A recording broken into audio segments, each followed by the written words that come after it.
અમેરિકાના રાષ્ટ્રપ્રમુખ Donald Trump એક તરફ રશિયા યુક્રેનનું યુદ્ધ શાંત નથી કરાવી શકતા, તો બીજી તરફ હવે અમેરિકાની કોર્ટે સ્પષ્ટ કહી દીધું છે કે રાષ્ટ્રપ્રમુખ ડોનાલ્ડ ટ્રમ્પ પાસે અમેરિકામાં ટેરિફ થકી ઇમ્પોર્ટ્સ એટલે કે આયાતોને નિયંત્રિત કરવાની કોઈ જ સત્તા નથી.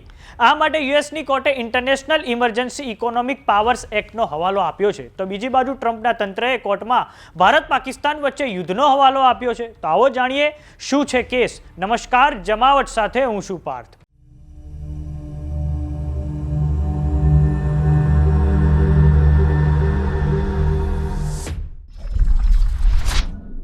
અમેરિકાના રાષ્ટ્રપ્રમુખ ડોનાલ્ડ ટ્રમ્પે થોડાક સમય પહેલા જે ટેરિફ વિસ્ફોટ કર્યો હતો તેની પર અમેરિકાની કોર્ટ ઓફ ઇન્ટરનેશનલ ટ્રેડે ચુકાદો આપતા કહ્યું છે કે રાષ્ટ્રપતિ ડોનાલ્ડ ટ્રમ્પના ટેરિફ ગેરકાયદેસર છે, સાથે તેમના રેસિપ્રોકલ ટેરિફ પર રોક લગાવવામાં આવે છે. ડોનાલ્ડ ટ્રમ્પના આ ટેરિફ વિસ્ફોટની વિરુદ્ધમાં અમેરિકાના નાના વેપારીઓ અને કેટલાક ડેમોક્રેટિક રાજ્યો કોર્ટ ઓફ ઇન્ટરનેશનલ ટ્રેડમાં ગયા હતા. તેમણે કોર્ટમાં એવી દલીલ કરી હતી કે ટ્રમ્પે ટેરિફ લગાવવા જે IEEPA international emergency economic powers એક્ટનો ઉપયોગ કર્યો છે તે ગેરકાયદેસર છે.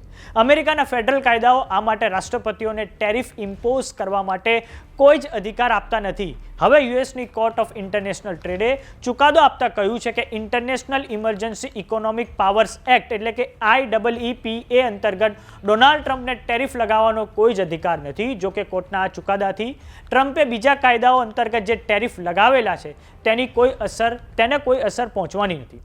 જેમ કે સ્ટીલ, એલ્યુમિનિયમ અને ઓટોમોટિવ પાર્ટ પર જે 25% ટેરિફ લગાવવામાં આવ્યો છે તેની પર કોઈ જ અસર નહીં થાય, જેમાં ભારતને પણ મોટું નુકસાન થવા જઈ રહ્યું છે.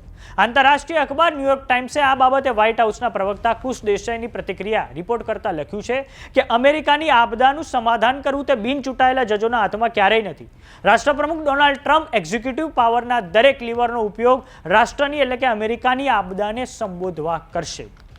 યુએસની કોર્ટ ઓફ ઇન્ટરનેશનલ ટ્રેડ જ્યારે ડોનાલ્ડ ટ્રમ્પના ટેરિફ વિશે સુનાવણી કરી રહ્યું હતું ત્યારે ટ્રમ્પ તંત્રે દલીલ કરતા એવું કહ્યું હતું કે ઇન્ટરનેશનલ ઇમરજન્સી ઇકોનોમિક પાવર્સ એક્ટને નેરો ડાઉન કરવાથી એટલે કે તેનું મહત્વ ઘટાડવાથી વિશ્વના બીજા ભાગો પર તેની ખરાબ અસર પડી શકે છે. દાખલા તરીકે લગભગ 13 દિવસ પહેલા જ બેઉ ભારત અને પાકિસ્તાન પરમાણુ મહાસત્તાઓ કોમ્બેટ ઓપરેશન્સમાં વ્યસ્ત હતી.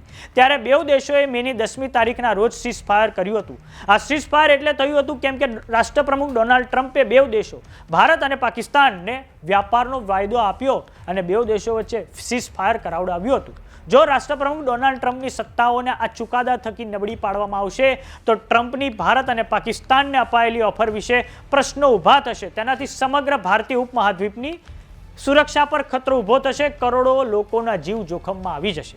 આપને જણાવી દઈએ કે ભારત સરકારે અગાઉ જ સ્પષ્ટ કરી દીધું છે કે પાકિસ્તાનને લઈને ભારત કોઈ પણ ત્રીજા પક્ષની મધ્યસ્થતા નહીં સ્વીકારે. તો હવે જોવાનું એ છે કે ડોનાલ્ડ ટ્રમ્પ પોતાના ટેરિફ વિશે આગળ શું કરશે, તેમની રણનીતિ શું હશે.